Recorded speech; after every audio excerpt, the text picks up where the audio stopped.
Ici Désiré Laflamme. Je viens de recevoir un message de Sylvain. Celui-ci me demande: je suis un chrétien pratiquant. Je lis la Bible régulièrement. Je trouve qu'il y a peu ou pas de conseils sur la vie intime dans ce livre. Avez-vous une explication à cela? Eh bien, je répondrai tout net. C'est simple, Dieu est frustré. Il est fru!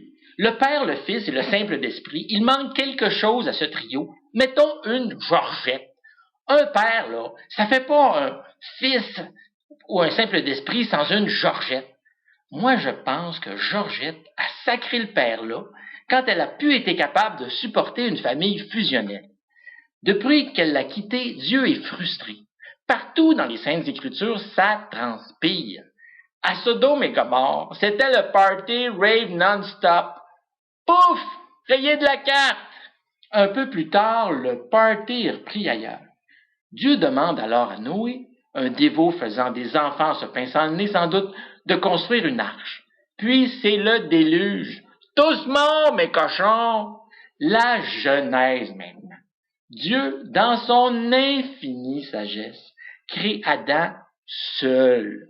C'est brillant ça. Adam, il y avait des hormones aussi. Quand Adam a demandé d'avoir une compagne, Dieu n'a pas aimé ça. Il lui a arraché une côte pour créer Ève. Aujourd'hui, là, t'arraches une côte à quelqu'un, t'as 10 ans de prison ferme, c'est sûr. Dieu n'a pas dit: d'accord, je vais donner mon 110%, je vais travailler fort dans les coins, puis tu vas avoir la compagne la plus formidable. Non, il lui a arraché une côte. Plus tard, Adam a mangé le fruit défendu. Dieu alors lui a dit: mon maudit cochon de pervers de pas d'allure, envoie hors du paradis terrestre. Quand on sait lire la Bible, on voit tout de suite que Dieu est hyper frustré. Personne n'a de conseil à donner à Dieu, mais s'il m'en demande un là, à moi, là, je lui dirais d'arrêter de faire un avec le Fils et le Simple d'Esprit, de piler sur son orgueil de mâle dominateur et d'essayer de reprendre avec sa Georgette.